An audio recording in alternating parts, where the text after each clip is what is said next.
I welcome you very warmly to the third day. We have two presenters, and Professor Julie Mehta will, in a minute, be giving detailed introductions. But for my part, I must introduce Dr. Julie Mehta, who is going to serve as our chair. And after the panels are over, I'm going to do a 5-minute wrap-up session, putting into perspective what's happened in the first 2 days and what's happening today, and looking ahead at the future and the kinds of conferences we might have planned in the days and months ahead.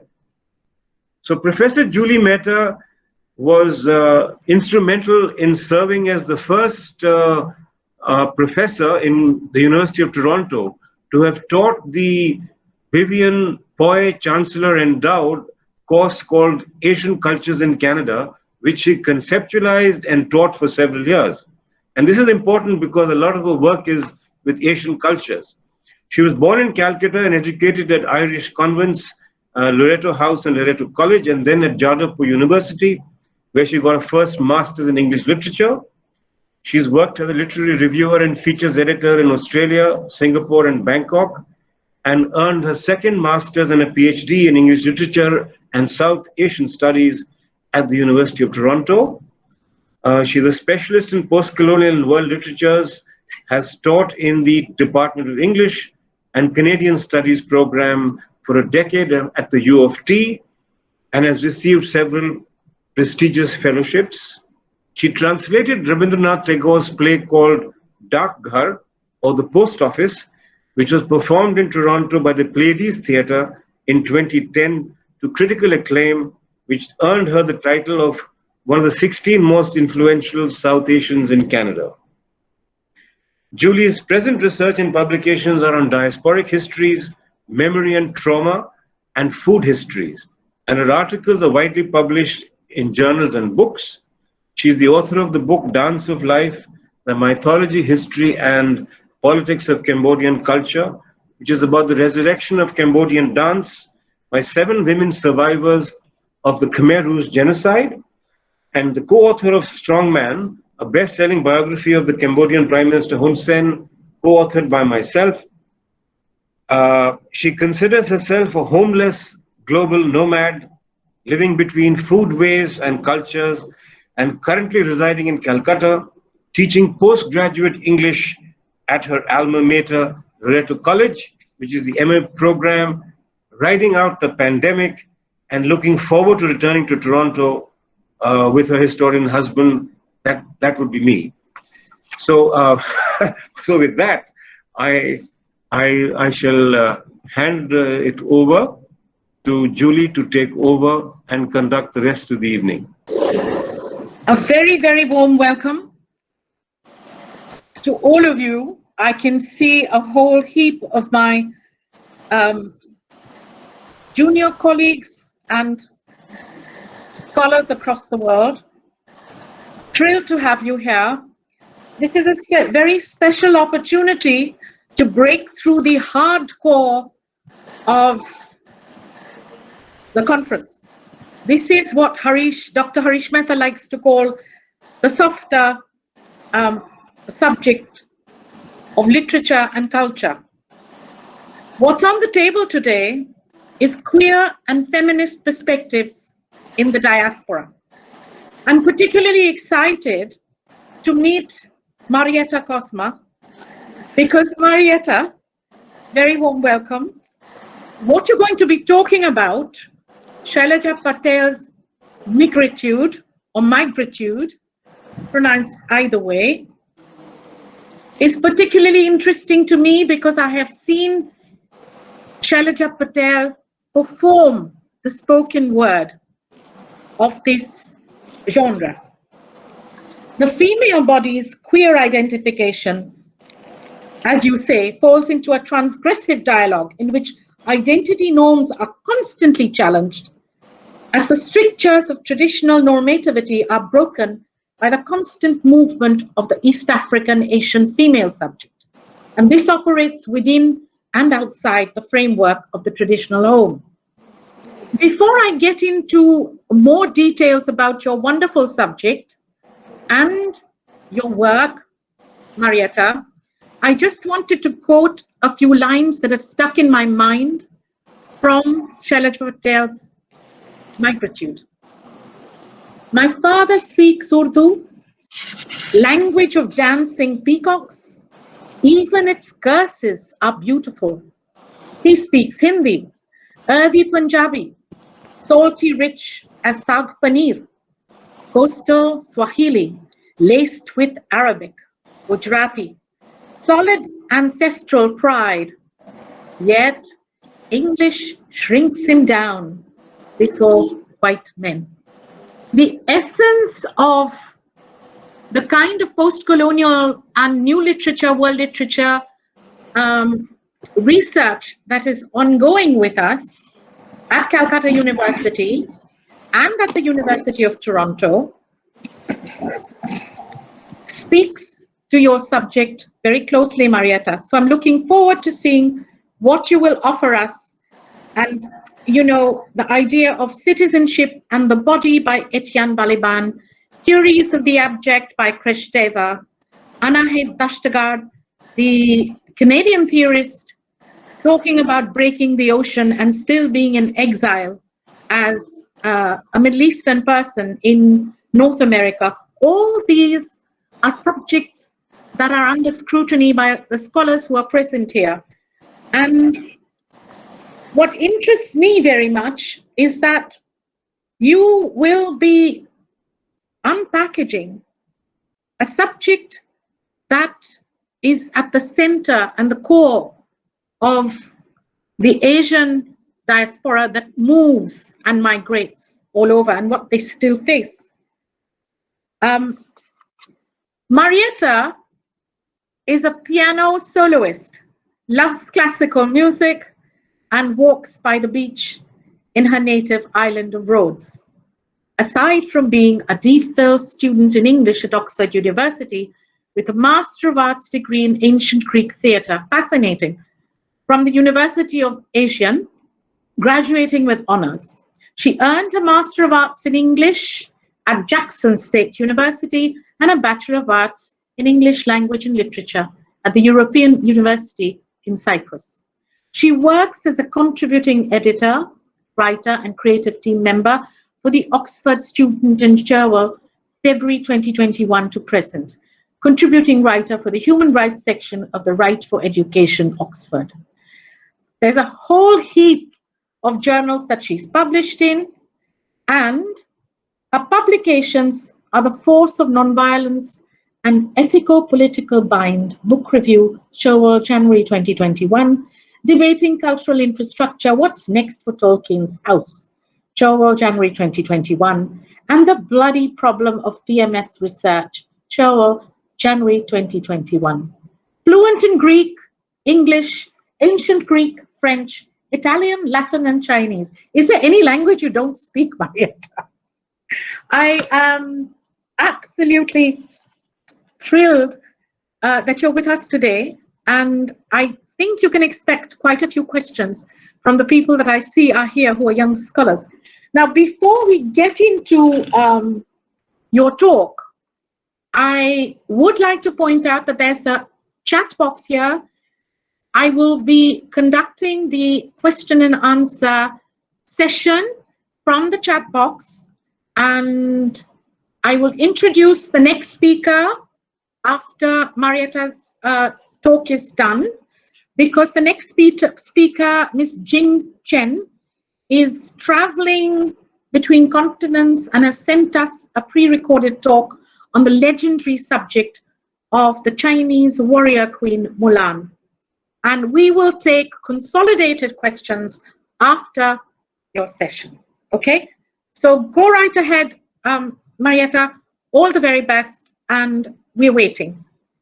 So today I'm going to be presenting a paper called Queer Subversion of Identity of the Southeast Asian Work Subject in Sochea Patel's Migritude.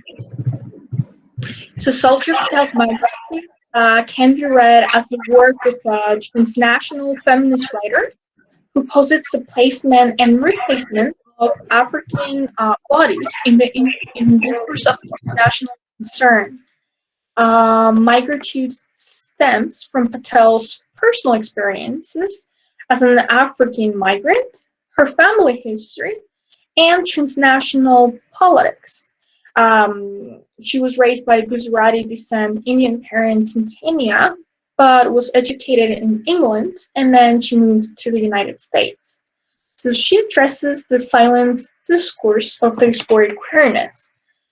So for this paper consists a reconceptualization of what is considered to be home in terms of the queer imaginary. So I would like to expose how alternative Southeast Asian sexual identifications and formations come into being through her work. The various expressions of diasporic femininity expose that there is the possibility for queer self-identification of this Southeast Asian subject. So in this context, there is not an ideal queer sense of self, as the discourse of queerness falls into a transgressive dialogue of identity norms is challenged, as the strictures of traditional normativity are broken down by the constant movement of the Southeast Asian female subject that operates within and outside the framework of what is considered traditionally as home. So what's interesting in her work is that Patel has coined the term migritude, which stems from the words migrant and attitude, and also draws from the movement of negritude. Negritude is a movement that has been named by the scholar Aimé Césaire, and it is a movement against colonialism that challenges racism and values the Black individual psyche. So we could say that negritude could be considered as a movement against colonialism that challenges the racism ingrained in it. So migritude claims the oppositional politics negritude, as it advocates for non-assimilationist politics, but one that brings to the forefront the unique experiences of the migrant. So migritude belongs to a tradition of texts that fall into a new identitarian space. We could argue a third space that operates on 4 frames of reference: on a global level, a regional level, a national level, and an individual level. And all these levels work together in order to bring to the forefront the migrant's unique identity. So I would like to focus on the subversive potential of queerness and create a framework to problematize the strictures of heteronormative identification of non-Western women whose formation of identity is affected by Western patriarchal and imperial logic. Because it would be interesting to expose the possibility for the emergence of an alternative identification. So I would like to challenge the notion of one homogeneous universal experience, because this universality from its nature would restrict the uniqueness of the subject. So migritude can be read as an initiation of the discussion of a queer diasporic culture, as claims to a traditional identity are deliberately subverted by Patel. So she exposes the complex relationship between her 2 languages, English and Gujarati. We see that English is the way to get access to words that do not exist in Gujarati, such as self-expression, individual, lesbian. So English is the language through which the subject can claim her ambiguous gender identity. But on On the other hand, we see that Gujarati is a language that Patel used as a child in Kenya. And there she was expected to embody an ideal gender identity. So through Gujarati, we see the patriarchal structures being reiterated. So when she was younger and she didn't know how to express herself in English, she felt as if something was missing. She only had Gujarati as a means to express notions related to selfhood. However, that was not enough. So the strife she goes through in regards to the use of these two languages corresponds to the strife to attain a gender and sexual identity different from her mother's and her society's belief system. Patel employs this notion of queerness to disrupt the cultural practice of marriage. We see her struggling to escape the custom of arranged marriage, and the question that comes to the forefront in regards to her Gujarati identity is, if we cannot name it, does it exist? She wonders if there is a possibility of existence of a notion of a queer sense of selfhood in a culture that denies to name homosexuality. So if English provides a set of ready-made concepts that name same-sex desire, her exclusive adoption of English would seem as an abdication. So Patel becomes aware that the embodiment of Gujarati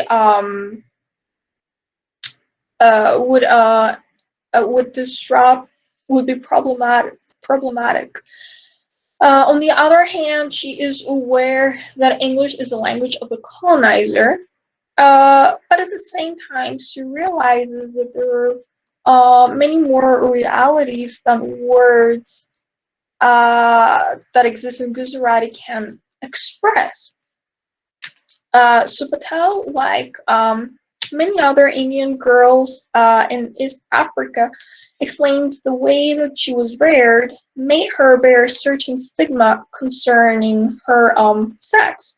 So Patel's mother places attention to the fact that she needs to make up for the fact that she's not a boy by being beautiful. So Patel develops her narrative through unfolding and presenting a number of different saris that her mom gave her as a gift. And we see the saris in the performance of her queer poem being presented to us as an audience.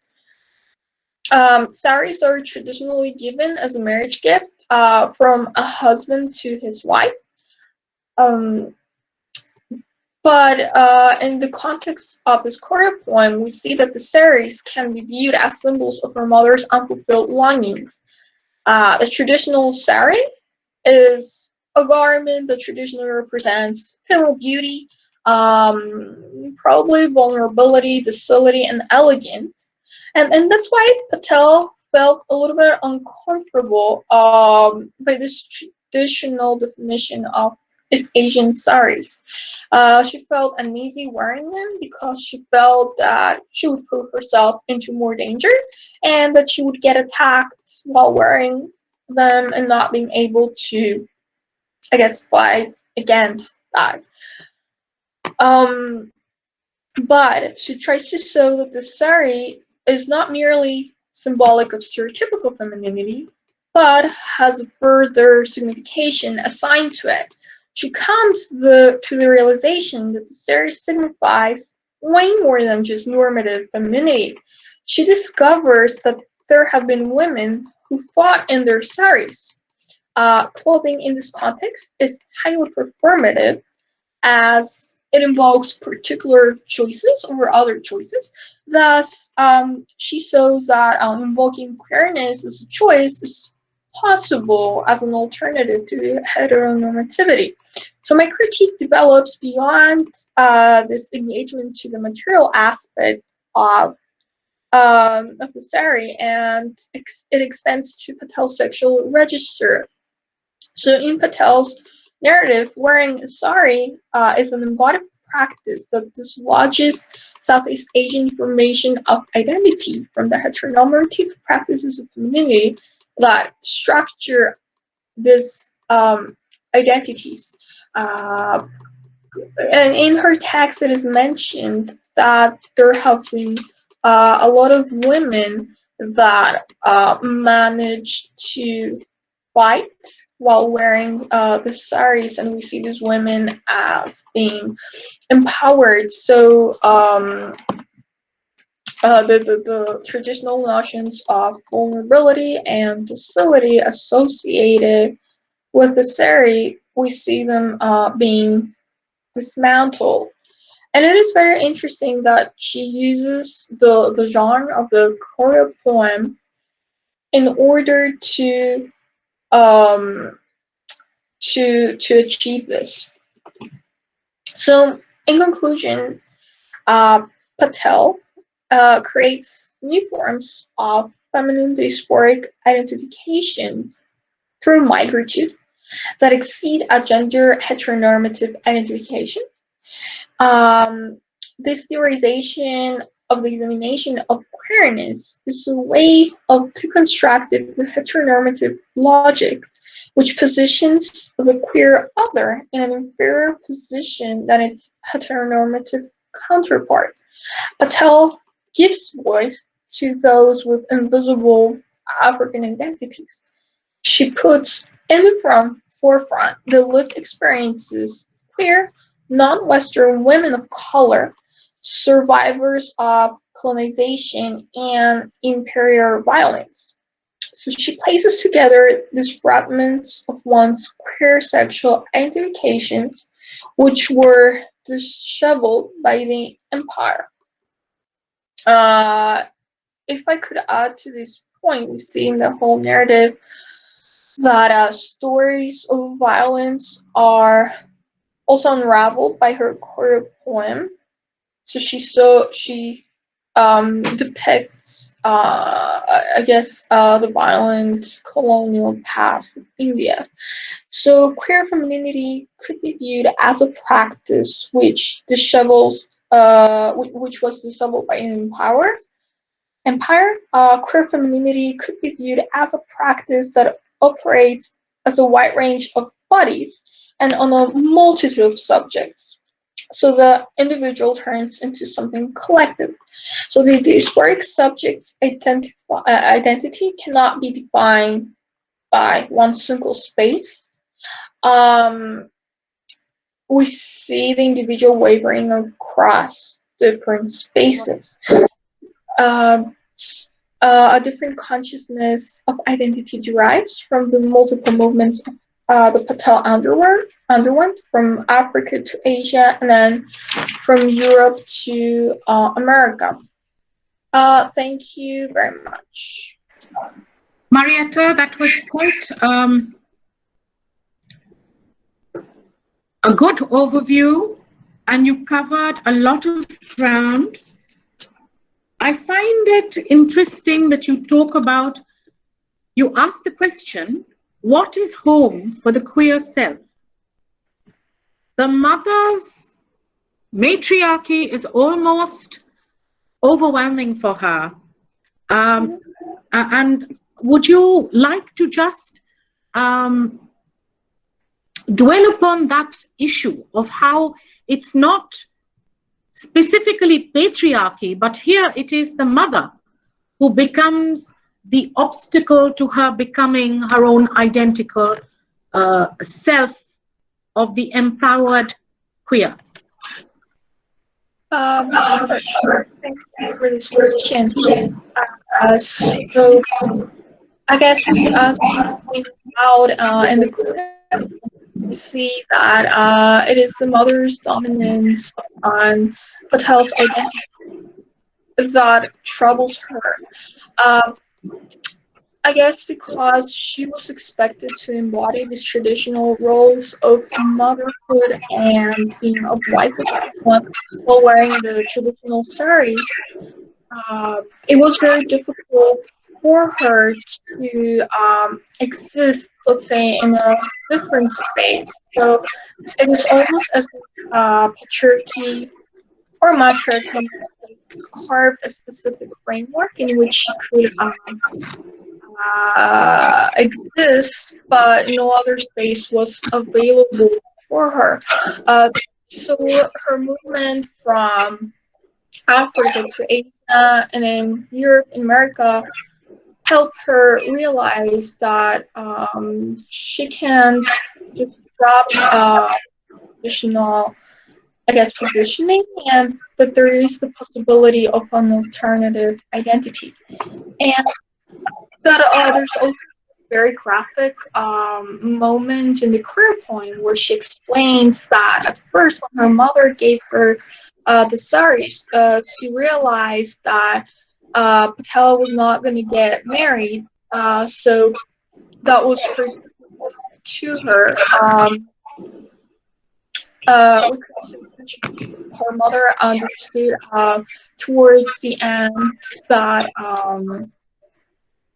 I guess she had a different sexual identification, and that's why she gave her the saris, and she used them in a totally different way than I guess she was supposed to. And it's a very emotional moment. We see the trousseau of her saris being revealed to the audience towards the end of her poem, while pointing out that this is the moment where the audience truly deserves to see her family's legacy revealed in front of them.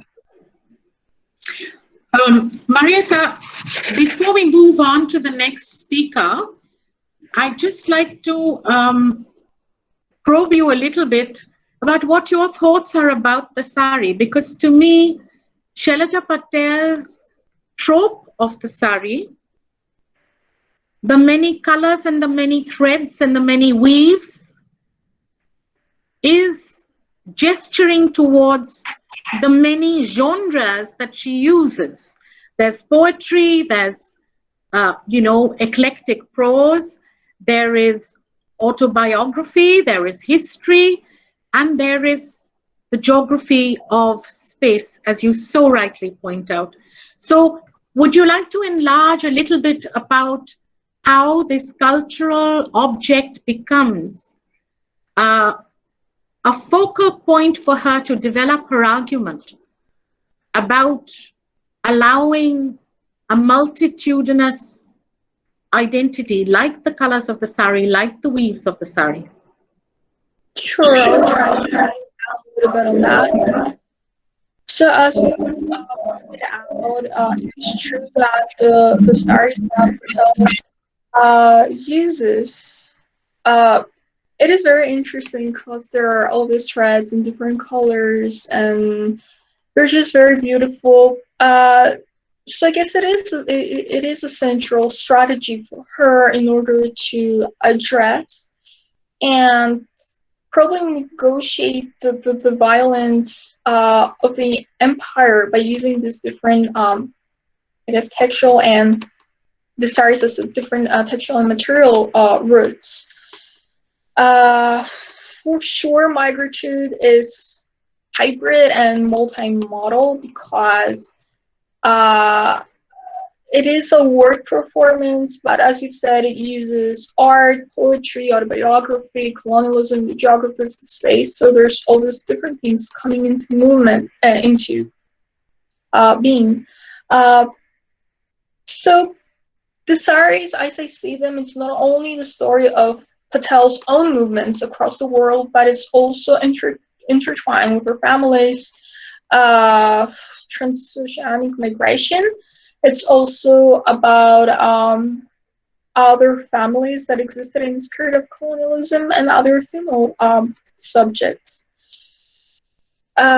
So we see that by transferring all these saris onto the stage and making them visible, and by being able to physically engage with the cloth of the sari, she's able not only to present the stories of violence that are intertwined, but also possibly narratives of healing. We could say that the saris consist a means of resistance and community building, just via the performative, because carrying and exposing those saris is a highly performative action, we could say. So on the one hand, we see that she's connected to these violent histories of colonization, because she also exposes the history of the sari and how it was produced. For example, she refers to Paisley in the beginning, and how this was produced, and how the weavers got their fingers chopped off by violent colonizers, but at the same time moves away from this violence and produces this alternative space that furthers, I guess, this notion of diasporic connectivity. Just wanted to draw your attention to the fact that we, in the Calcutta University and in the University of Toronto syllabi, we talk about Shani Mutu a lot. I don't know if you're aware of Shani's work. Are you aware of Shani Mutu's work, Marietta? So, yeah. I'm talking of the serious blooms at night and the violence and the brutality, And whenever I've heard Shailaja Patel do the spoken word bit, it is almost as if we are revisiting Shani Mutu's activism.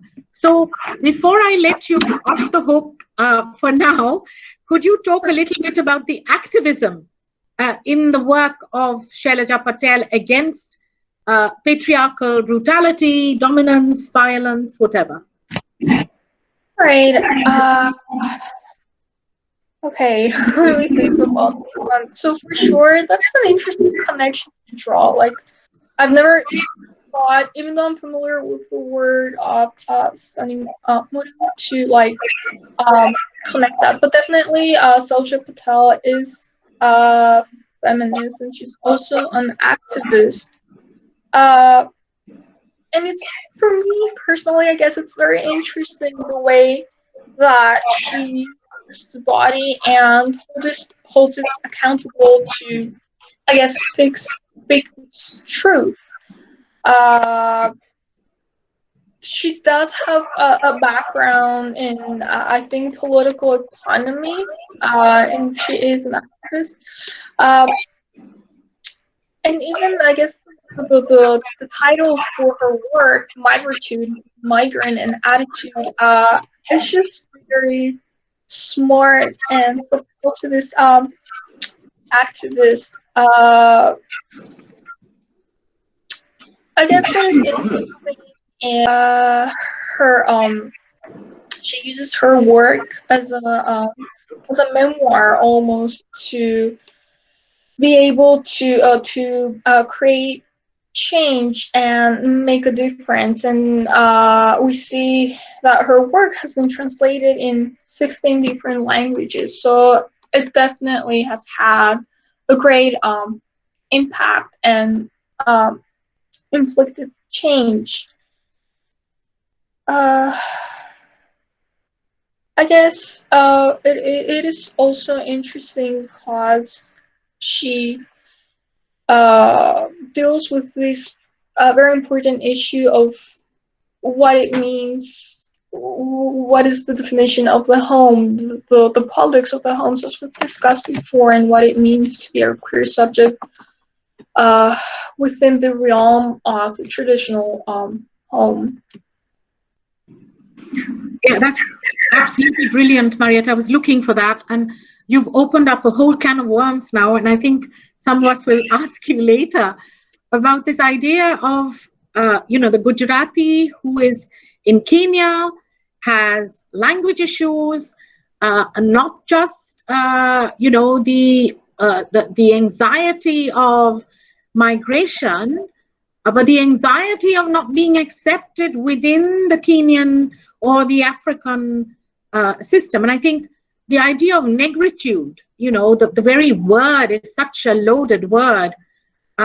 So neither accepted by the Blacks in Kenya, which is her primary home, nor accepted by the white if she goes as a migrant to the West. So I guess in addition to having, you know, the burden of being queer, alterity, and the idea of difference, she's stuck also in a space, as you rightly pointed out, where she is neither home, here or there. Yeah, that's outside of everything, basically, and so very interesting to think about it this way. Yeah. Okay, so while the rest of our participants pen down their questions for you, we'll move on to the next presenter, Ms. Jing Chen, who has a very interesting paper titled "Women Are No Inferior to Men, Locating the Visual Representation of Mulan in Chinese Popular Culture." Those of you who are film aficionados will know that Hua Mulan, a legendary Chinese folklore heroine, is well known to not only Chinese people, but also to the Western cinematographic masses. For thousands of years, the legend of Hua Mulan, disguising herself as a man to take her aged father's place in the army, has educated and moved many Chinese, and the visual representation of Mulan has occupied a significant place in Chinese popular culture. Besides the consistent celebratory depiction of her wisdom and courage, how Mulan alters her seemingly feminine characteristics to adjust her role as a warrior, which was at that time always seen as men's responsibility, has left the world with endless discussions and representations. From the 1939 film Maiden in Armor to the 1964 film Hua Mulan and the 2020 Hollywood blockbuster Mulan, representations of Hua Mulan have been reshaped with its different historical environments, the Republican, the Socialist, Reform and Opening, and despite morally enriched status within Chinese culture and various cinematographic and literary reformulations, scholars have yet to pursue any detailed research in regard to the historical environment that these Mulan-themed films have proven, or in what direction they are expected to move. That said, a close visual analysis of the texts of these three films is what Ms. Jing Chen is going to be explicating to us. And to give you an idea of where Jing Chen is coming from, she's moved around the world. She's a very exposed scholar, graduated from Nanjing Foreign Language School, studies theater at Wake Forest University in the beautiful part of the US in North Carolina, broadly interested in modern China studies, including gender studies and East Asian cinema. Avid cinema enthusiast, serious film reviewer, plays the gusheng, traditional Chinese instrument, is an animal lover, has a rabbit for a pet. So with that, let's get to her presentation.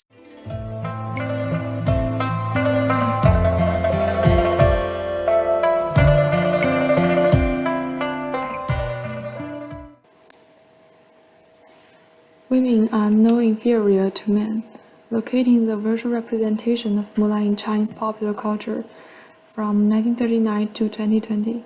Keywords: Hua Mulan, Chinese popular culture, Chinese cinema studies, Ouyang Yuqian. Introduction: Alice or Alice. Alice or Alice. Mulan is weaving clothes of top sports class. The epic adventure for the seemingly normal girl named Hua Mulan starts at an ordinary loom room where she's weaving her future life. The future life for most normal girls like her.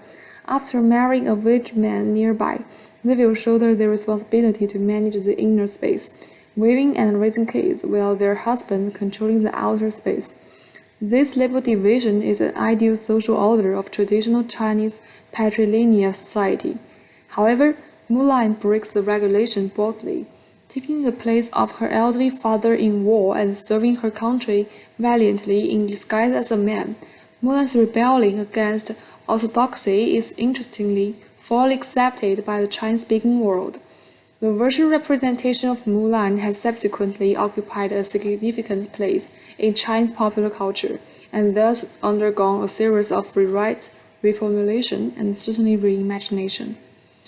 Besides the consistent celebratory depiction of her wisdom and courage, how the directors and screenwriters alter Mulan's adventure into a reasonable story on the Chinese patrilineal society has left the world with endless discussions, debates, and disagreements.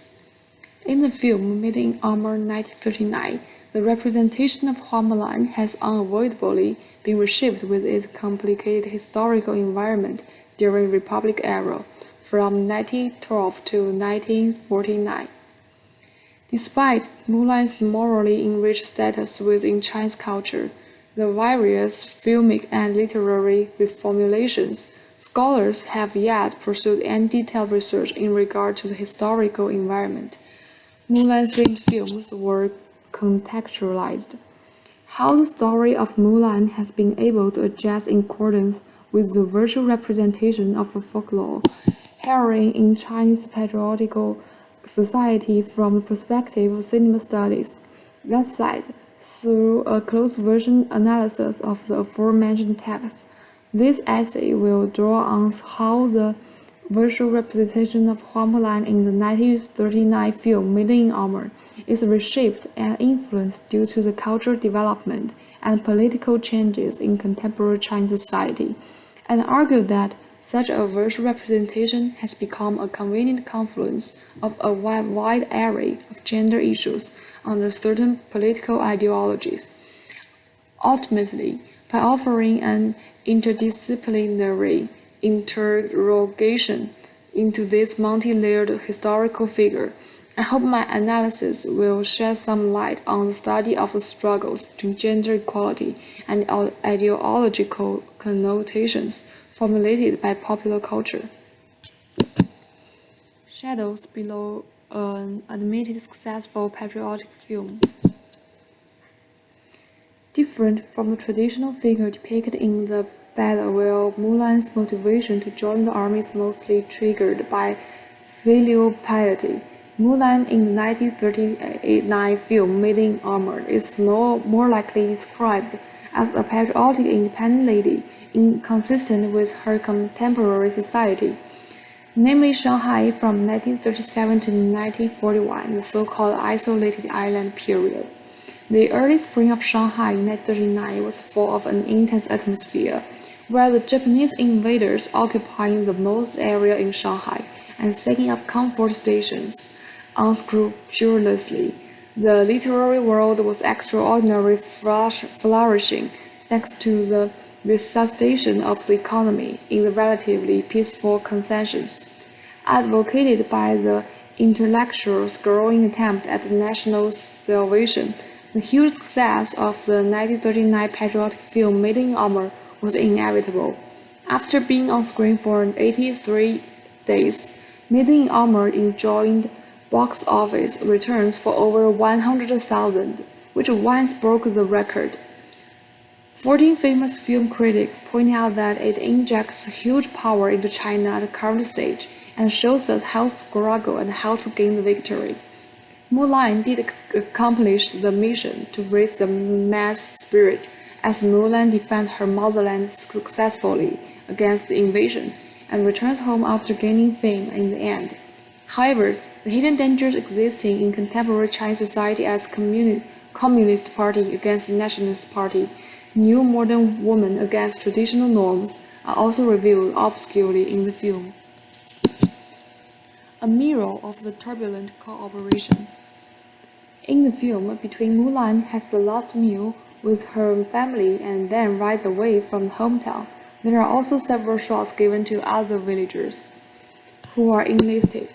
Husband bids farewell to his newly married wife.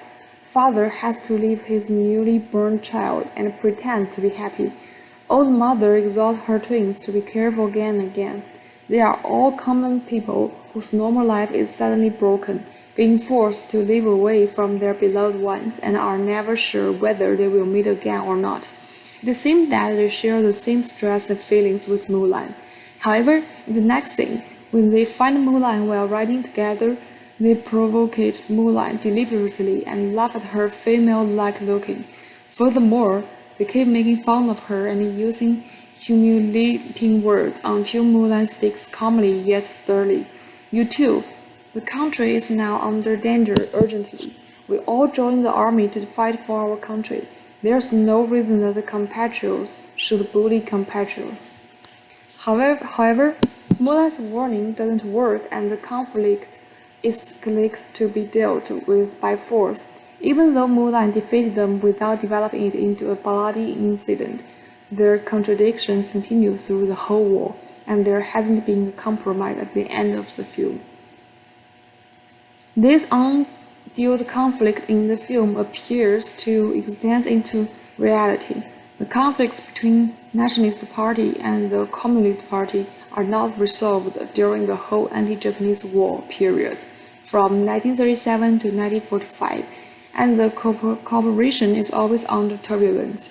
Once the war is over, the Nationalist Party and the Communist Party tear off the seemly peace of the cooperation and became deadly enemies. The hidden danger implies in meeting armor turns out to be an unchangeable destiny. Besides the soldiers, there are other things where compatriots bully compatriots. Officer implies bribes while recruiting Mulan's father, and the military counselors work with enemies to earn money. These plots are not designed for no reason. Following the failure of the Battle of Nanjing in December 1937, the original relatively peaceful relationship between the Nationalist Party and the Communist Party was getting worse. On 28 February 1938, the Shanxi Department of the Nationalist Party asked to dismiss the New Fourth Army.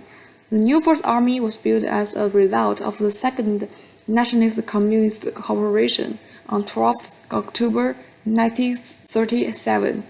Later, many crucial Communist members, including Xu Xuanxiafu, a senior advisor to the 8th Road Army, an army led by the Chinese Communist Party during the War of Resistance against Japan, were under arrest and even murdered secretly by Jiang Jie's special agents.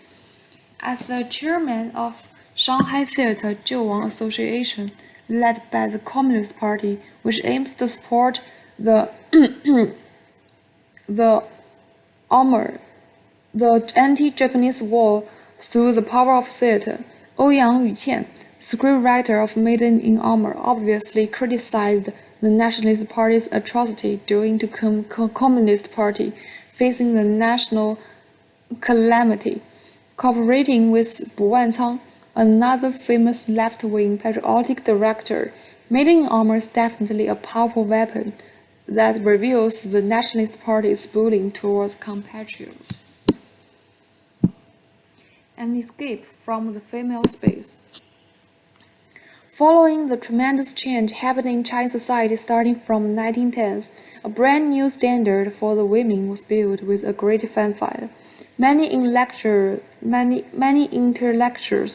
have made efforts to advocate women's new position in feminist society. They argue that traditional women confined in the domestic space are unable to nurture and educate their children to be future citizens of a civilized China. They therefore urged a reconstruction of modern Chinese women, along with Western guidelines. The modern women were asked to be confident, strong, and full of energy. Mulan thus became an exemplary model to educate the women. The actress of Mulan, Chen Yunxiang, was particularly well known for her vigorousness and vivaciousness. The scene with Mulan in the film, it seems to offer the women a precious opportunity to step into man's domain and win their independence and individuality. However, the situation of current women was far away from this blueprint. Mulan in the 1939 film Maiden in Armor was an excellent example. The 1939 film Maiden in Armor begins in an open outside space where birds fly and rabbits run freely. In such background, Mulan appears with androgynous attire and practiced hunting skills. However, after shooting a villager unpurposely, the atmosphere of freedom is suddenly broken. 6 men came out of the grass and wanted to grab Mulan's prey. The appellations here towards Mulan are quite contumelious. The man shot by Mulan accidentally calls Mulan 鬼丫头, whose literal translation into English is annoying maid. His companions called Mulan 小娘们儿 and 小乖乖, which are often used to call the wives in an indecent way. All of these words contain contempt toward the women, like calling a young lady pussy chicken. After Mulan apologizes politely, they still take off the gloves to her and keep molest her, asking Mulan to stay as their wife and have fun with them. They blame her for not being shameful when hunting outside, since hunting is obviously not suitable for a woman. After Mulan gets rid of them and comes home safely, Mulan's parents all scold her for her unladylike dressing and behavior regardless of her brilliant hunting skills, as she is not doing domestic womanly work, as taking care of the family and weaving. Mulan's outstanding performance only received contempt and worry from other people. Her experience in the film has been a vivid reflection of the paradox faced with the current woman. Due to the responsibility related to gender under the traditional norms, women can hardly gain respect and worship in man's domain, even though she performs much more outstanding than other men. The film not only implies the failure of the new standard to bring the respect and independence to women, but also reveals the potential risk for women to be viewed as an object of sexual pleasures. In the film, when Mulan disguises herself as a married woman from the foreign country to find information about the enemy, she is found by the enemy soldiers. Since women should not be allowed to appear in warfield belonging to the male, the soldiers flirt with her even she has claimed that she is married. One soldier wants to send her to their leaders, and he says, "Finally we find a woman. It is impossible for us to let you go." In the male's eyes, the woman is still looked as an object of sexual pleasures and is inferior in front of men. At the end of the film, Mulan refuses the appointment as Shang Shulang and returns back to home. With the change of her clothes from military uniform to ladylike dressing, Mulan comes back to women's space and all are over there. The homecoming means the end of Mulan's escaping from female space and reveals the fates of thousands of women at that time. After the transient performance in the male domain, returning to the family is their final choice. Interestingly, Mulan's fate resembles the actress of Mulan, Chen Yunxiang. Given the boy-like name Mingqiang, whose literal English translation is strengthening the mass, set with great hope from her fathers, Yunxiang still changed a girl-like name when she wanted to start her career in film field. After reaching the peak of her career at the age of 24, she chose to return home and quit acting to better take care of her husband and children.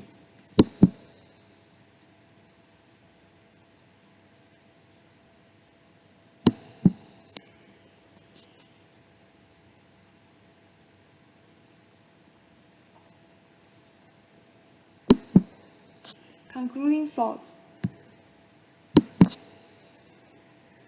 The Battle of Mulan only contains 392 words, but it attracts thousands of creators from different regions of the world to develop it into an intact story with their understanding. Besides the huge white space that exists to be filled with the creators, the charming of Mulan herself is also a crucial reason for the hit of Mulan's story. From brave young girl who joins the army for filial piety to a fearless, patriotic female warrior defending her motherland, Mulan is growing beyond the battle. She becomes a perfect mirror reflecting China's historical and political environment. In the year 1998, she also stepped out of China and embraces the world. The success of the 1998 Disney animated feature film Mulan indicates the infinite possibilities for Mulan's story, as well as the future of Chinese film, which roots in the rich history and is willing to open the gates to fit in the brand new world.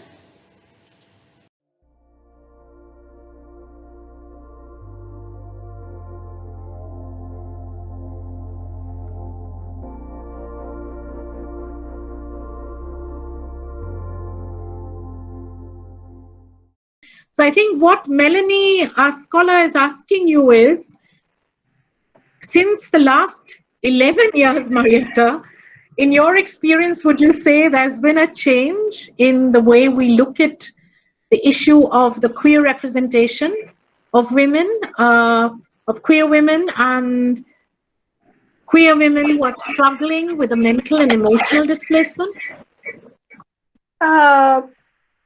First of all, I'd say that my dissertation is not on Southeast Asian subjects, but I've looked into it some in my master's degree. But as far as I have researched so far, I think that Sochea Patel definitely through migritude provided some, let's say, decolonial lessons, because we see that there's an intersectional, I guess, discrimination among these women writers, because not only they're discriminated upon their gender as women, but also through their sexual longings, as, for example, being lesbians or queer. So there are many factors that come into play into their discrimination, we could say.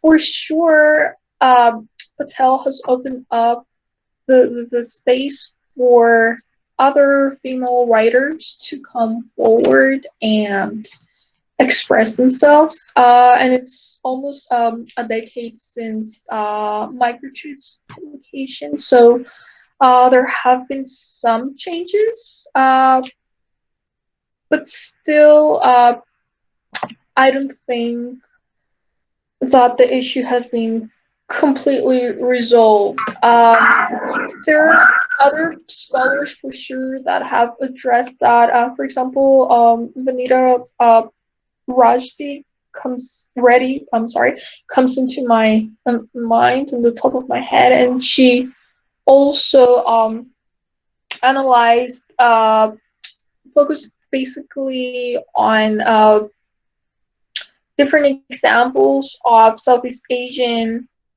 diasporic subjects, and through performativity, how they fall into this new space with a different sexual identification. For sure, she has opened up the space for other queer South Asian diasporic scholars to further dwell on the issue and create some diasporic non-hegemonic, let's say, sensibilities. Yes. I hope yes, you have, Marietta, but I'm also thinking of, and I think Melanie will be able to talk a little bit more, because this is her area of interest, but I'm also thinking of someone like Shyam Selvadurai, who is the Canadian, queer man. He's gay, and how he's pushed the limits to have, first of all, the fact that he's South Asian.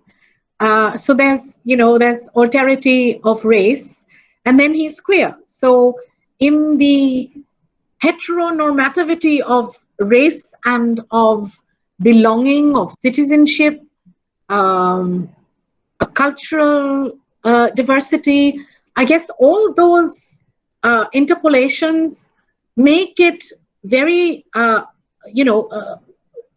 contested ground as to how identity is performed. So Melanie, would you like to say anything on this a little bit more so we can dwell on this idea of identity and how it works with queer women? Yes, good evening, ma'am, and good evening to everyone else. Thank you so much for answering my question to Marietta, ma'am. And one thing is that which I've always felt as a young person who's introduced to a lot of shows with queer representation. One thing that has bothered me is that a lot of the times the representation of the queer identity is only from the perspective of something like the person coming out to their friends or coming out to their parents, and then that's it. I feel that at some level the representation is very limited. Like, it never discusses the very real emotional and other social problems that a queer person faces, not always with regards to their queer identity. And I think that's something that's bothered me because I felt that sometimes a lot of cisgender creators tend to reduce the queer identity only to that, the way I said in my question, to only about that. They just make it about the identity itself and not about the person. So that's what I was trying to ask. That I think Shelja Patel's work expands on that. She represents the woman's identity, and not just with regards to her being queer. So I think that is what I was asking. That is that happening more and more, because that is what is needed for us in queer art and literature right now. A representation that's not just limited to the sexuality or the sexual identity and orientation of the person. Yeah, that's a good comment, basically. And as you said, I guess my comment on that would be that in Sochea Patel's Migratude, it's interesting how she weaves together the individual to the collective. So we see her as a poet feeling and carrying this responsibility of, I guess, an accurate representation without reducing the individual's experience, and acknowledging also the social pressures and the social aspects of the subject coming out. It's also interesting that she uses social media, for example, Twitter, to make this contestation that we should be reading women and cite women, basically validating the experiences of the individual, but like on a communal level. So I guess an interesting question is, to what degree is this an individual or a societal matter? Because the two of them, as I see them, are interweaved. So I guess like in 2021, we have seen some progress of acknowledging the social aspect to it. I guess, and especially because Sochea Patel is also a poet, that's one of her roles. She wants to create the conditions through her work to expose this alternative identification of the Southeast Asian subject. I think that's a fair answer, Melanie. I'm going to call upon Ragini or Rohini, both are scholars doing the MPhil and and they're both versatile in the literature of the indigene. So the First Nations peoples of Canada and the literature that comes out of there. And there's a huge affect about queer writing and the idea of, the identity of first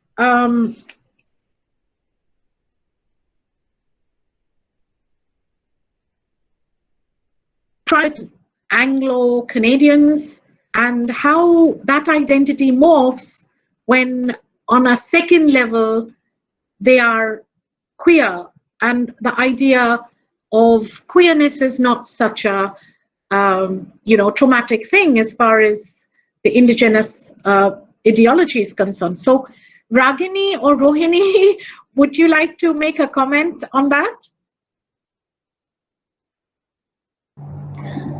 Hi, Professor. I was just going to type up my comment, and that's when you asked us to talk. So I guess I'll make my comment here.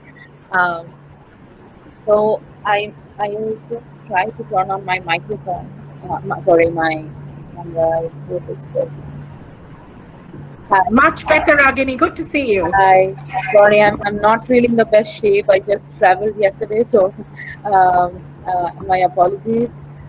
So yes, I mean, first I would just like to say wonderful presentations. I learned so much, and there is so much to discuss.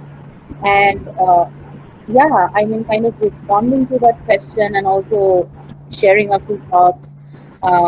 Please feel free, the speakers, to kind of share your thoughts on this. I come from Jadavpur University, so the Center for Canadian Studies syllabus was instrumental in shaping my initial ideas of queer diasporic authors, Shani Mutu, Shyam Salvadorai, and I have kind of started my academic career through their works, and moving on to North America for my graduate studies, coming across the works of Jody Bird and then Audra Simpson, who are kind of doing all the work right now in terms of indigenous queer authors.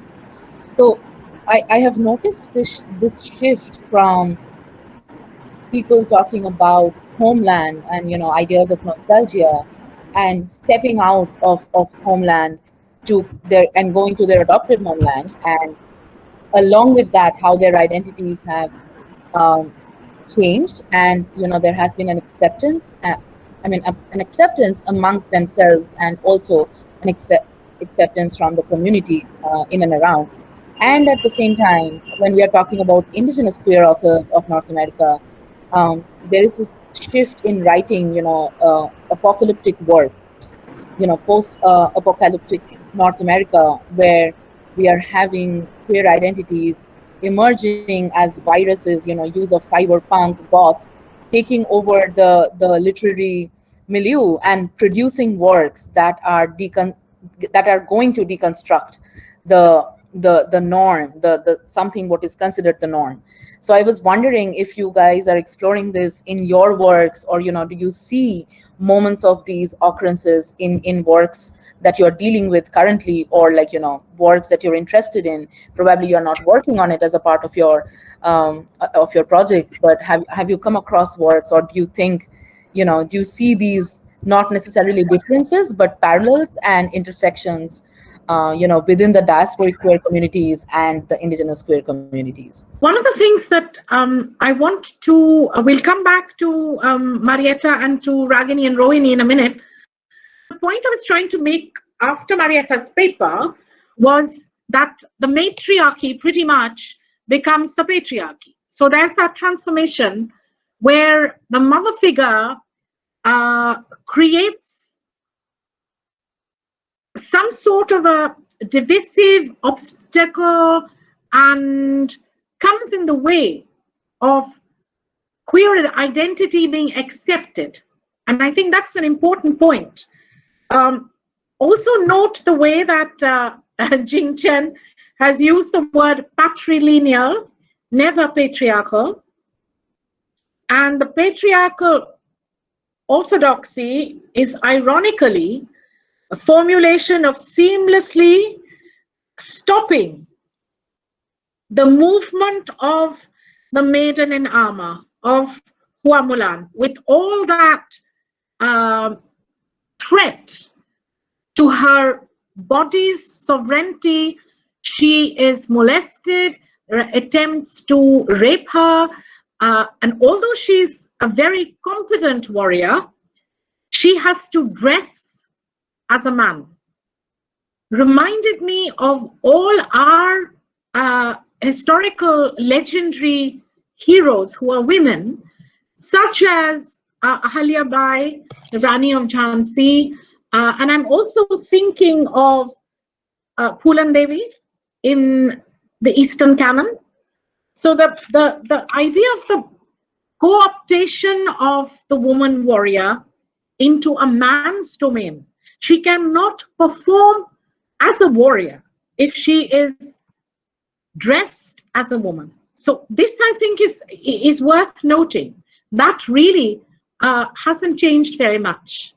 So Marietta, would you like to think about this, and when we come back to engaging on those issues which Ragini has brought up, and I think Rohini and others will also want to talk about, I want us to think about the intersectionality of your papers in the mother figure. That really interests me, because it is not a support system, but it is something that is creating a dysfunctionality, and any amount of power within forging out a queer identity in these young women.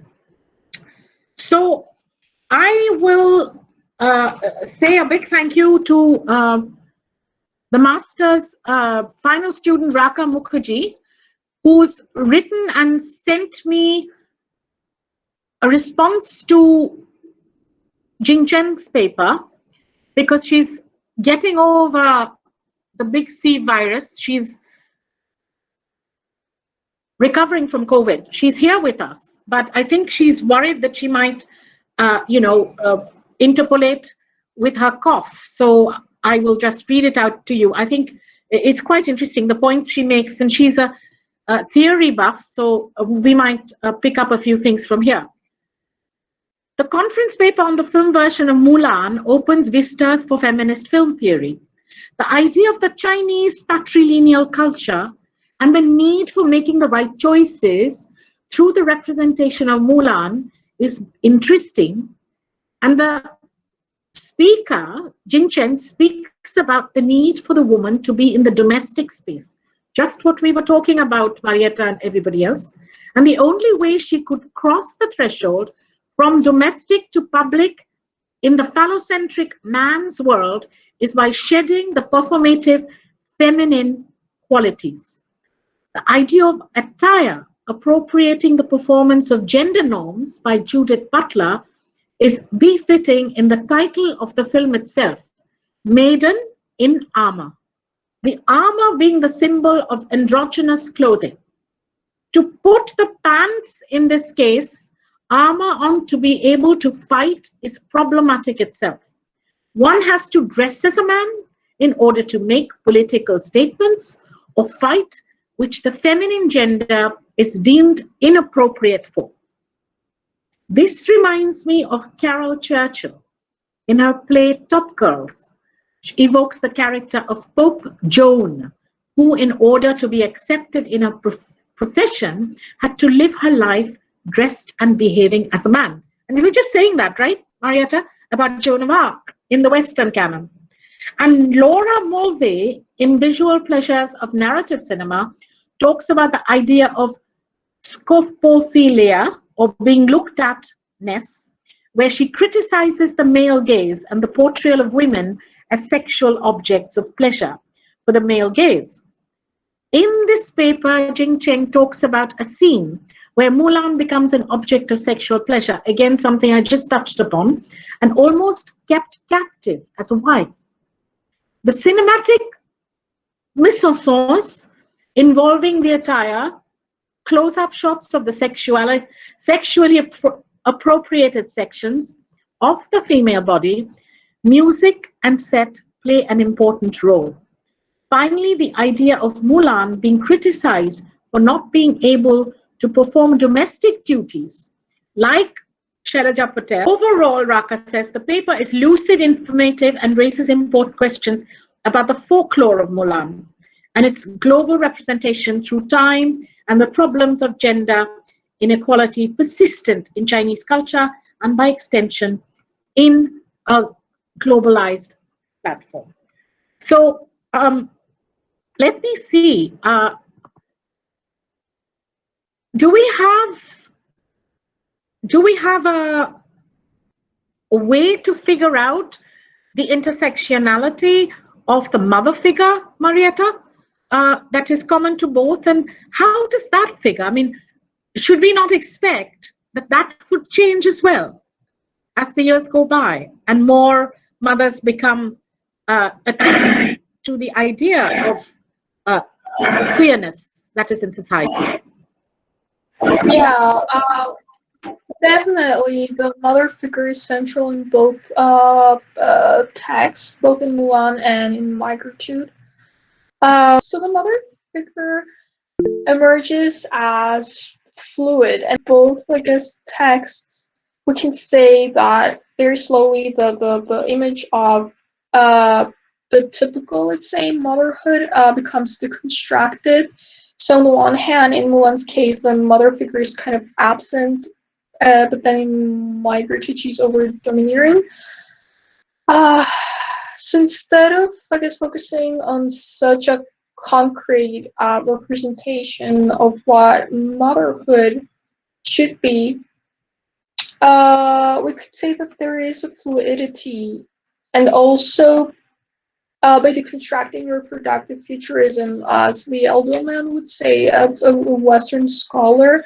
So we see that both Mulan and Patel do not engage in creating, having children and raising them. That's also a disruption. So instead of, I guess, adopt this role of mothering and caring and embracing, they emerge as radical figures that that work to inflict changes and focus on their activism. Yeah, makes sense.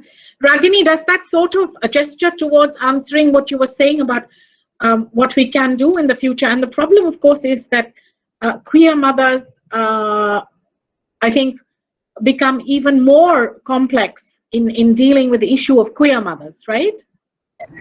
Yes, I think so. Rohini, would you like to say anything? I think you would be eminently qualified. Thank you, ma'am. First of all, thank you, Marietta, for that amazing paper.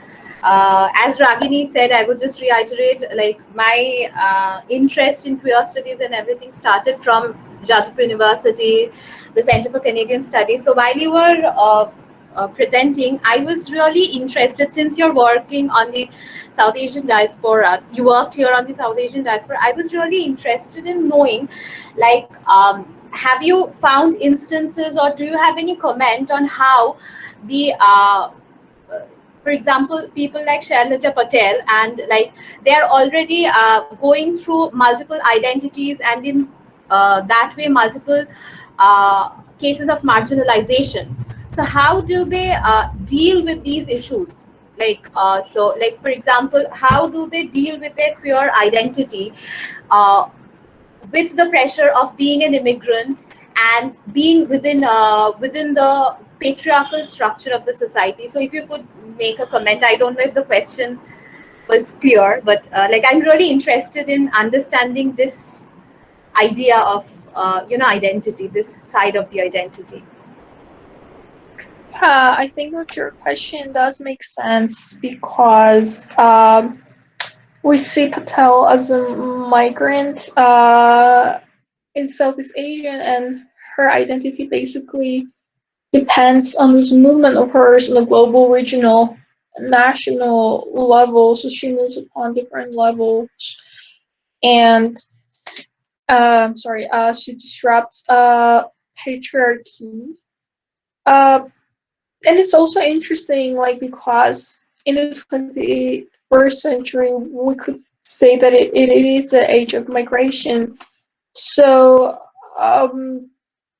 migration becomes fundamental to her identity. I'm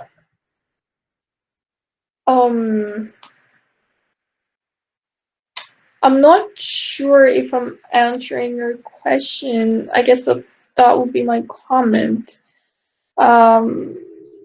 Like the experience of the migrant and dismantling patriarchy at the same time, in the way that she perceives herself. Rohini, does it? This conversation is unending, actually. Exactly. But I think the point that Marietta tried to engage with, did you get a sort of gist of it? Yes, ma'am. Thank you so much. Okay, thanks so much. So, are there any more questions from any other people?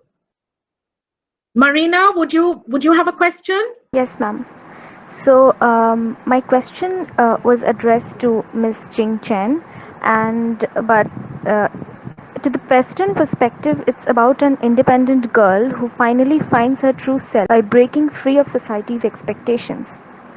To Chinese audiences who had known the mythic heroine through the ancient poem, it was about fulfilling one's duty to society, a common tenet in Confucianism. How has the story of Mulan helped the women who are struggling to embrace their identity? How is it relevant in the representation of women today? Marina, that's a very good question, and it raises more questions. And that's the sort of thing that we're trying to get to, I guess, because Melanie asked Marietta the same sort of question. What has happened in the last 11 years, which is different? And how is it pushing the progress of the queer project of understanding and respecting women's queerness and that new identity that is being forged? What are we doing in the academia to find answers to that? So to answer your question, although I'm not the speaker and she's not available, Marina, but I will definitely send her your question. We will get an answer from Jing Chen. What I think is happening is, how is the story of Mulan helped the women who are struggling to embrace their identity in China? I think it falls between the cracks to some extent. You know, the revolutionary China with Mao, equity of gender, the raising of women is essentially the core of Mao's thinking. And his Politburo was full of women, women who made decisions, women who implemented decisions. So now, in the post-revolutionary, post-Maoist era, as China is become more market-driven and economically driven, it is still there. Women are still seen as warriors and the people who keep the motherland, but there is definitely a difference in the way in which men have overtaken that equity. So there is a certain difference there. But I will come back with Jing Chen's answer to your question. Choitali, are you there? Professor Choitali Moitro? My question to Marietta is, when Patel prefers to settle in America because she prefers to stay there instead of a place where bombs are falling, is she showing a partial and migrant attitude, or can this be understood as a conditional future? That's not a very easy question to answer, Marietta. I guess I'll have a go at it anyway. Sure, it's very complex, and I'm not sure how, I guess, Patel herself would perceive that, or how she negotiates her own identity. But for me, and from what I've researched and read, I believe that Patel wanted to move to the United States because it enabled her to fully embrace her queer identity and emerge as a radical subject that would inflict change for other women, for example, non-Western women of color, and make it easier for them and for their voice to be heard. I don't think that I'm the person to answer if she has done that because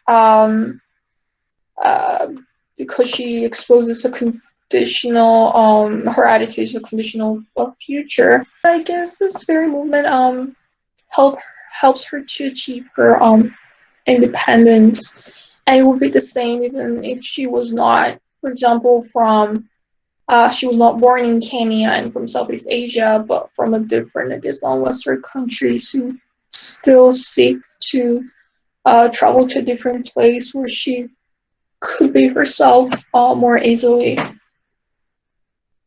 Yes, I guess that traveling to a different space in the West, she would perhaps feel a little more comfortable, because of the, I wouldn't say acceptance, but I would say more tolerant, right? Idea of multicultural and multi-sexual orientations. So with that, women are no inferior to men.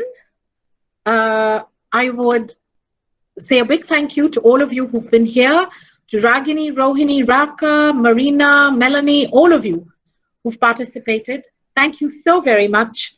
And for Marietta, you've literally held the fort victoriously and valiantly. It's been a pleasure. Thank you so much.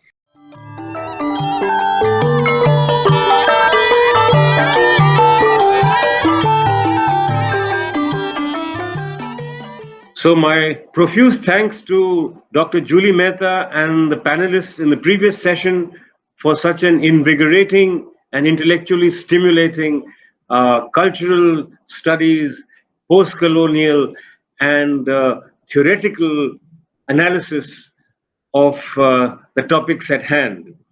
Now we change track and tack slightly because we are now going to go to post-war Cambodia, where we're going to look at the process of removal of deadly landmines and explosive remnants of war. And our presenter here is a very senior Cambodian official.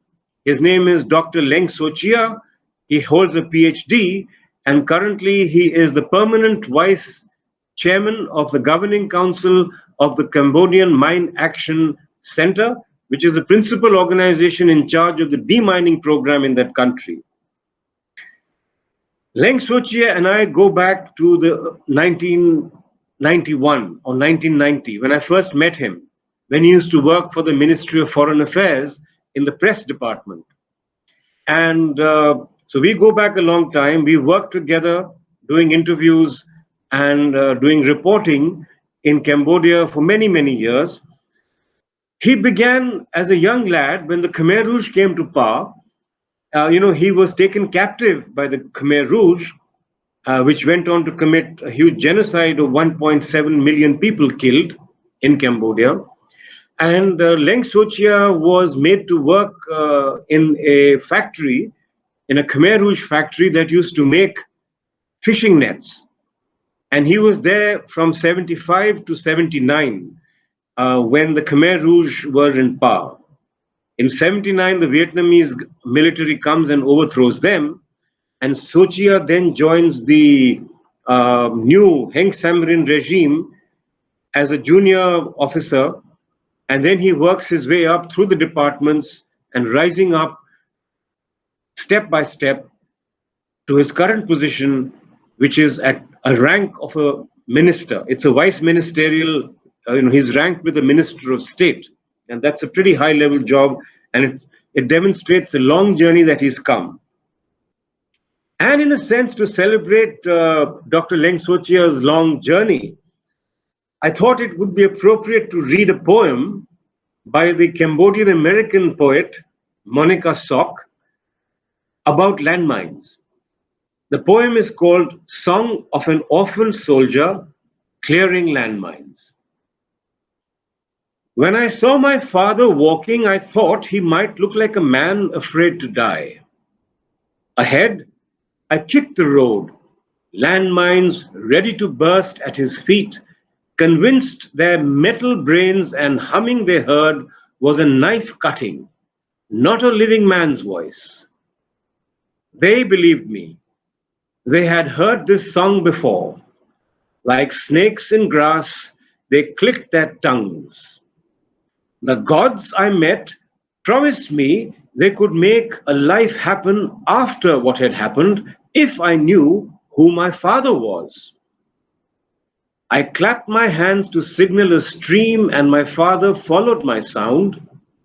He drank and bathed as I cleared the landmines, and I hoped it was him.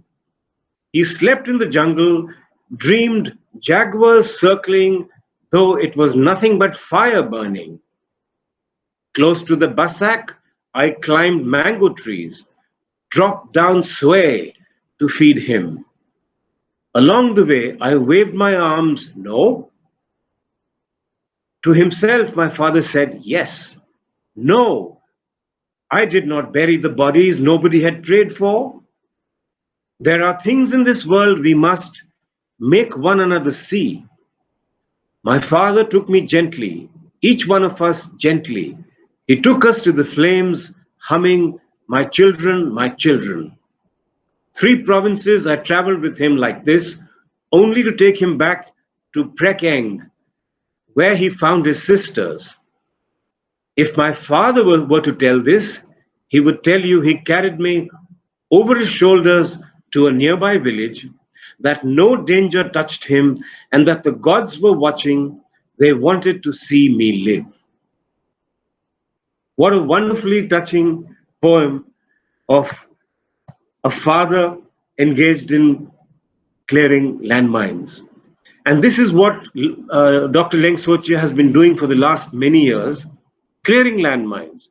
There have been occasions when his jeep, as he tells me, has actually traveled over a small landmine, setting off an explosion which wasn't strong enough to have hurt him, but it could have.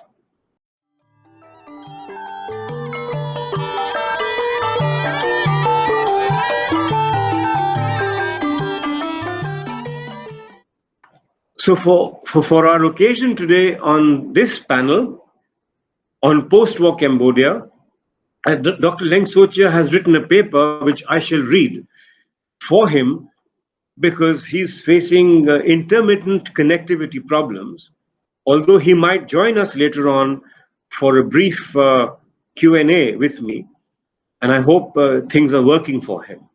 So the paper, it's called The Way Ahead to a Mine-Free Cambodia by 2025. The background. The nature of the landmine and explosive remnants of war, ERW, contamination in Cambodia is a highly complex problem. Millions of different types of landmine from different countries have been laid mostly at the 5 provinces of the northeast, which border the country of Thailand.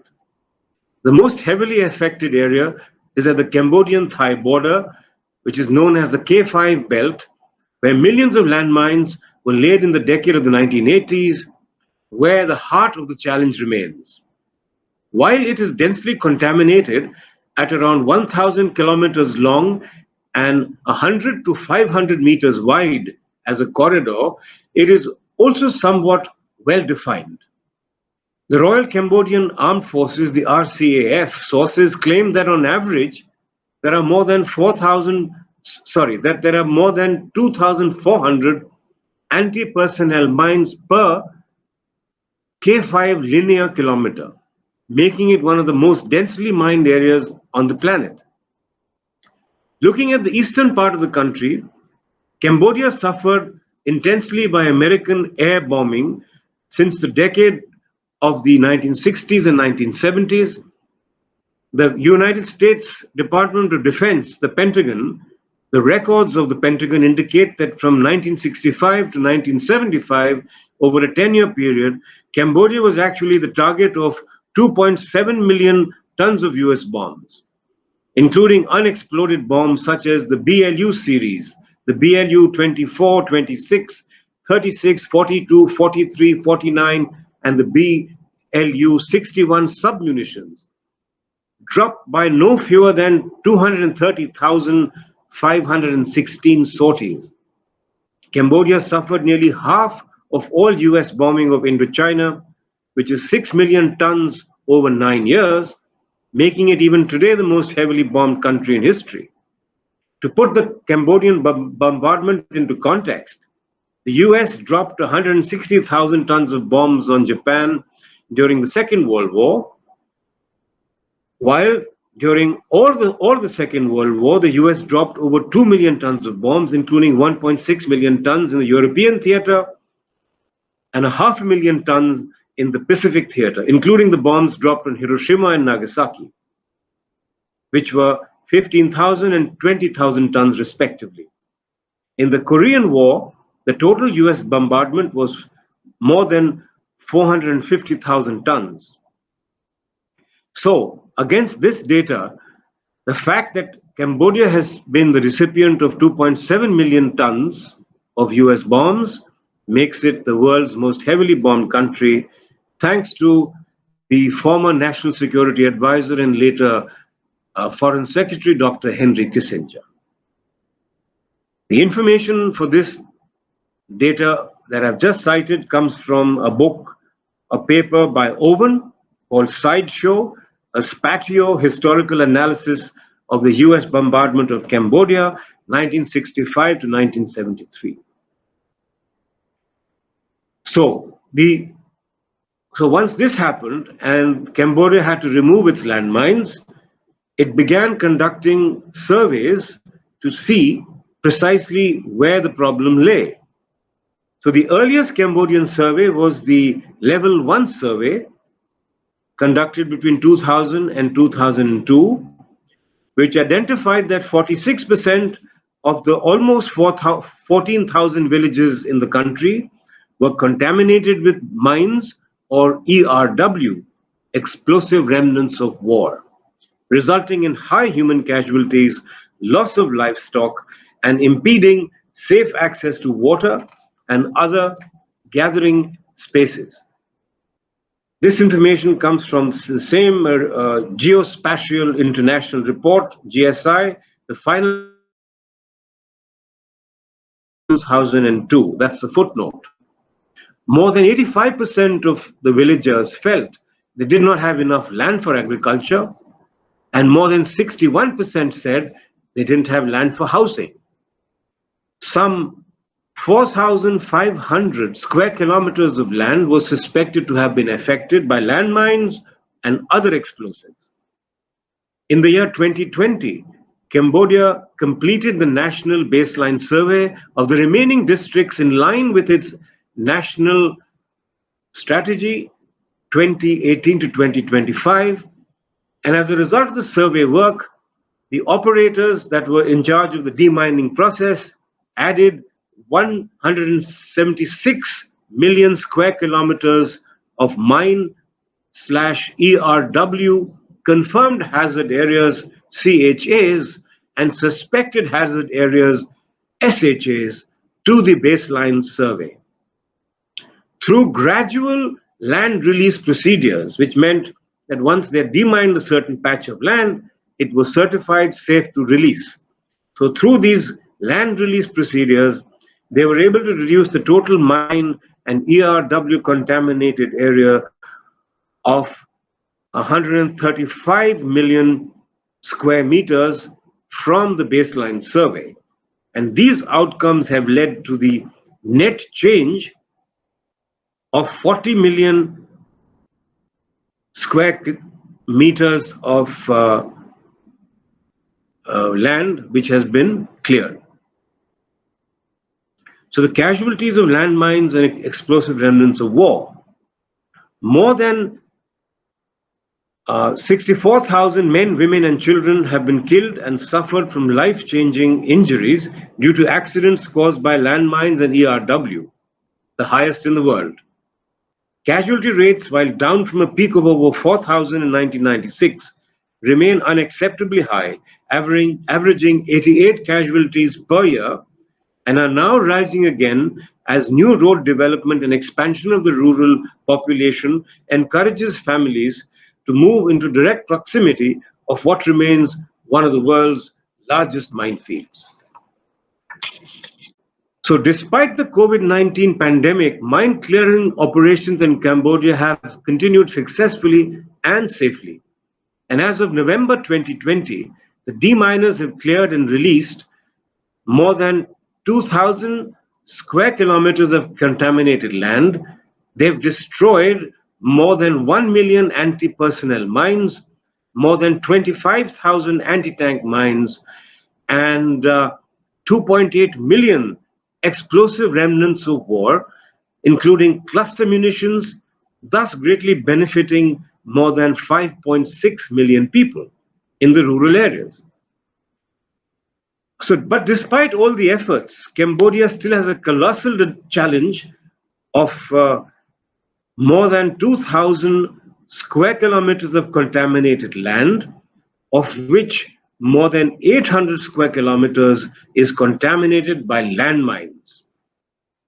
With these figures, the Cambodian Mine Action Authority has recalculated the efforts required and has identified an option more realistic to the achievement of the 2025 deadline.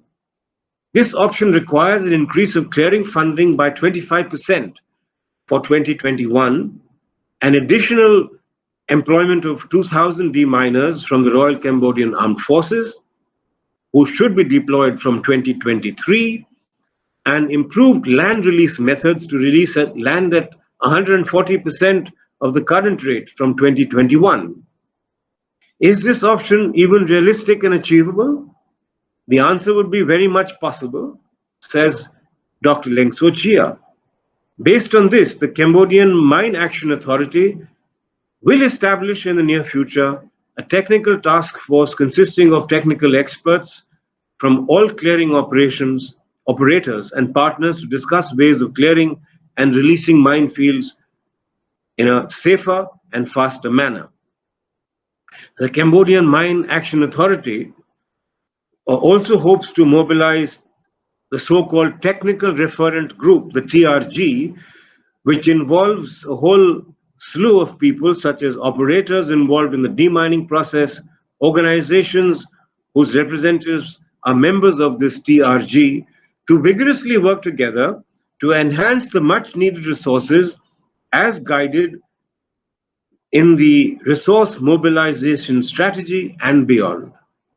With these requirements met, the Cambodians are confident that the 2025 deadline is still within their reach.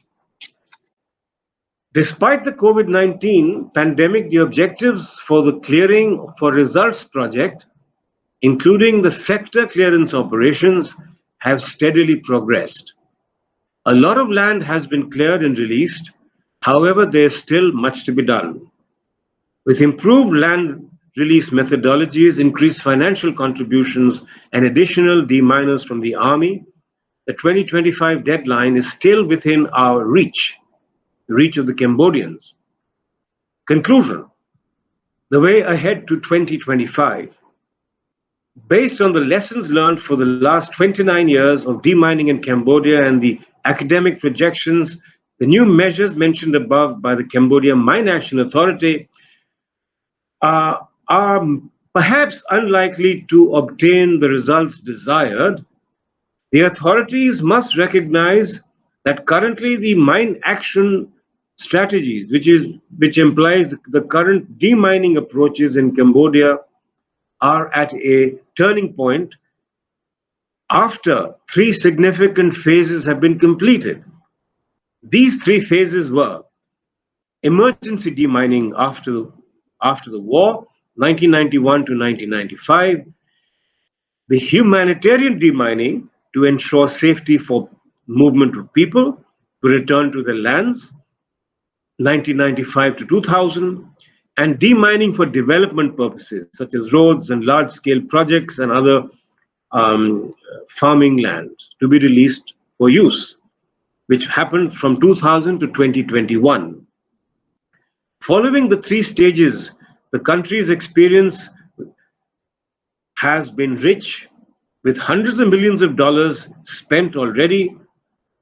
And so based on the demining reports that we've received, it's clear that Cambodia cannot clear all the contaminated land by 2025, but another 10 years might be needed.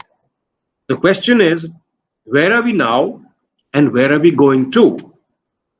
Nobody from the Mine Action Center involved in the demining process is daring enough to assure that Cambodia in 2025 would be free from mines. Facing such a situation, the Cambodians are advised to best reconsider and recalculate the advantages and disadvantages within their mine action strategies, management, programs, procedures, etc., to find an acceptable solution. The existing system of management and procedures of the Cambodia Mine Action Authority looks slightly out of date and costly. Reforms are needed. The role of the police and the army should be better coordinated for demining purposes. The Cambodian Mine Action Center is playing a big role, but in a new formation within a new mechanism. The so-called Provincial Mine Action Commission and the so-called Mine Action Planning Unit should be restructured appropriately. The land should be zoned properly for demining, and bidding processes for the deminers to go and clear more efficiently. There is a need for a greater involvement of the Ministry of Finance and Economics. The government's commitment is critically important at this stage, as Cambodia can consolidate its efforts and aim towards achieving a mine-free Cambodia by 2025. However, without the pledge of the government to deal with these challenges, the goal of having a mine-free Cambodia by 2025 may perhaps be just a slogan. And it just may seem like the proverbial, the light is at the end of the tunnel. Thank you. So with this, we end Dr. Sochea's formal reading of his paper. And now I would request Dr. Sochea to kindly switch on his microphone and to come and talk to us here now a little bit about his own life and his great and difficult journey and his very inspirational journey from a young boy who was arrested by the Khmer Rouge along with his many millions of countrymen and forcibly made to work in a factory making fishing nets, and from there his long journey to do a BA, to do a bachelor's degree, a master's degree, a doctoral program successfully completed, and then to head these important government departments. So Dr. Sochea, over to you. Hi. Hi there. Yes. Hi. That's Dr. Leng Sochea for you. You are greeting from Cambodia. Yes, from Phnom Penh. Yes, thank you for your reading. Of course, Cambodia, You're welcome. Yeah, Cambodia has facing a big problem with the landmine and EOW right now, and we still have we need more time. If we have enough money, enough fund, maybe we can clear all the mine between 5 to 10 years, because our strategy recently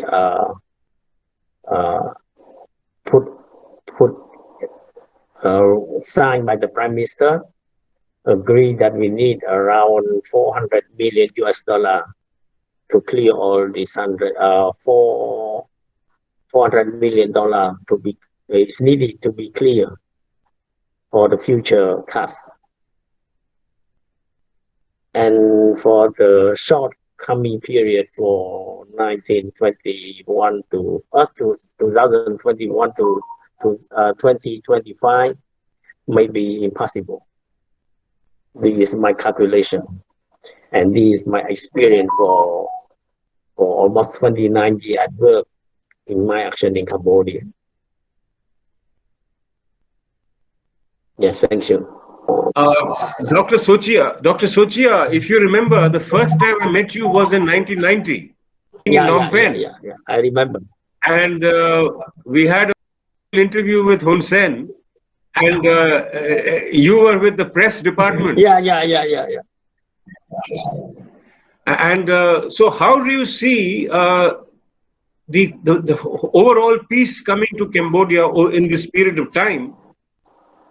And how do you assess the post-war developments that have occurred since the time the United Nations came?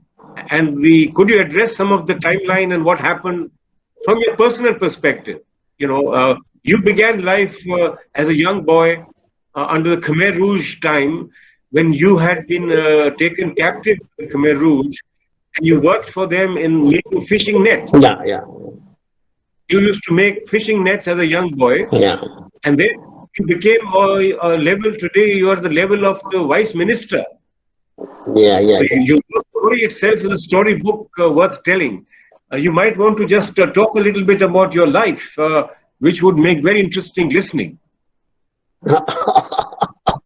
You know, it's all tied up with demining, warfare, your lives, you know, fishing nets happening, people losing their limbs in landmines. So please address some of these things. Your personal life. Oh, we need more time to explain, because this is a long experience of my life since 1970, 75 within the Khmer Rogue Regime. I spent almost 4 years with the Khmer Rogue in Phnom Penh capital, work as the worker of the fishing net factories. But on those times, work for 16 hours a day. No Saturday, no weekend, no Sunday. So we work very hard. And when the Vietnamese came to Cambodia to liberate in 79. Yeah. I moved from the forest, from Kampong Speu to the capital, and then applied to work at the foreign ministry.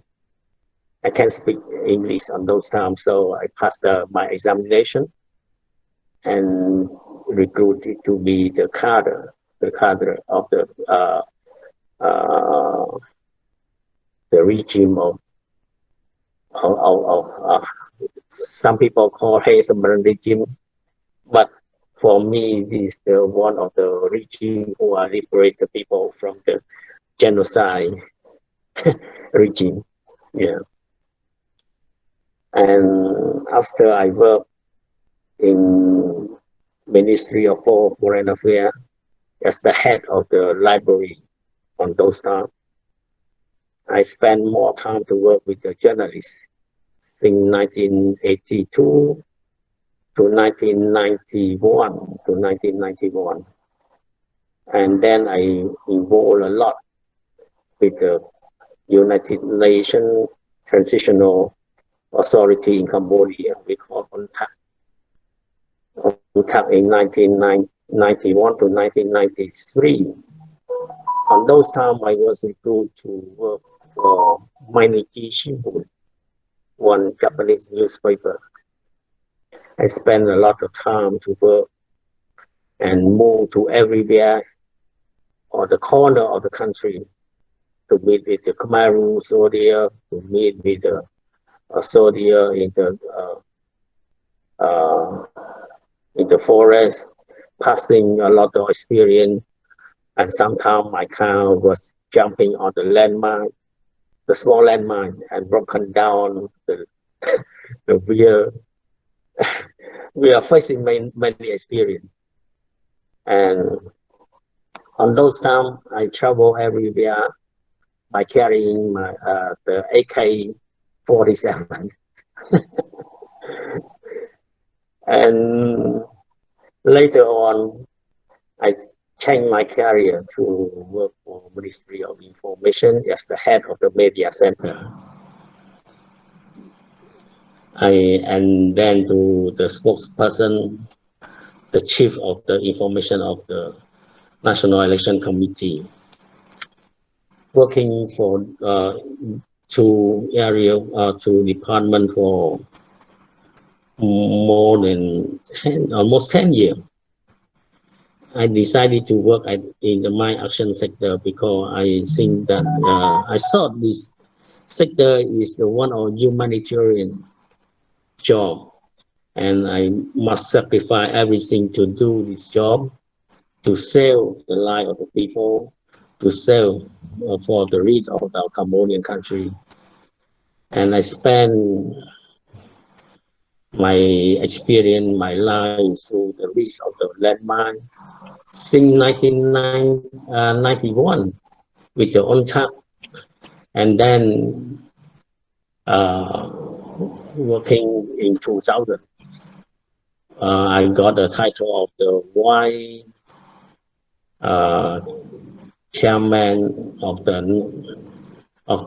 CMA Cambodia Mine Action Authority, the secretary, the vice secretary of the CMA, and worked for this authority since 2012, and moved to the vice chairman of the CMA, because there are two vice chairmen of the CMA was died by the disease on those time in 2011. So they need us, they need me, the government need me to taking those affairs, and I also happy to be there. Yeah. And on those times, I also spent my time in 1999 to go to the school to study to University of National Institute of Management to study from my bachelor degree, and spent for 4 years and 2 years and master degree, and another 2 years for doctorate degree. But I'm very busy with my job. I'm very busy on those times, so I cannot writing my my thesis to finalize my doctorate degree until 2016. On those times, I spend some time around 2 hours a day to combine all the documents and prepare my thesis of the landmine, because I think that this topic is under my hand, because everything, the statistic and everything, the picture, video, and everything in my hand. So I have a lot of advantage to writing this thesis. Yeah, thank you.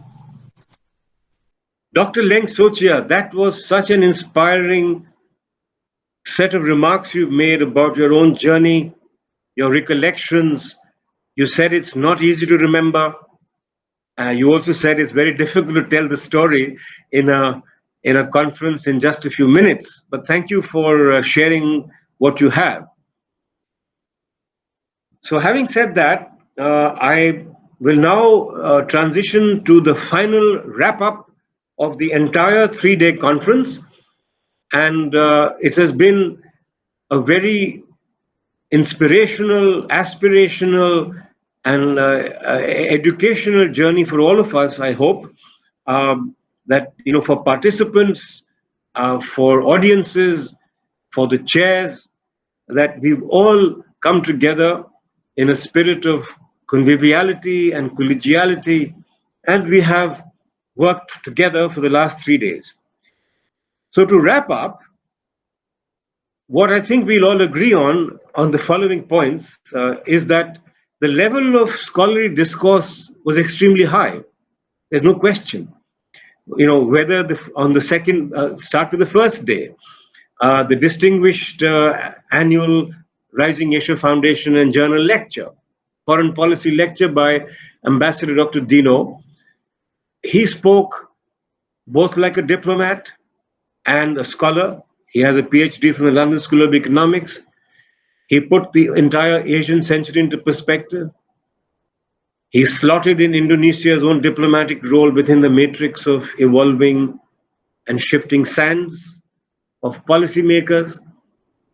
He looked ahead at how the remaining parts of Asia that are not yet at peace completely, how they might behave and how they ought to behave, and how they might even want to take a page out of ASEAN's consensus-oriented approach and to sink their differences and to come together.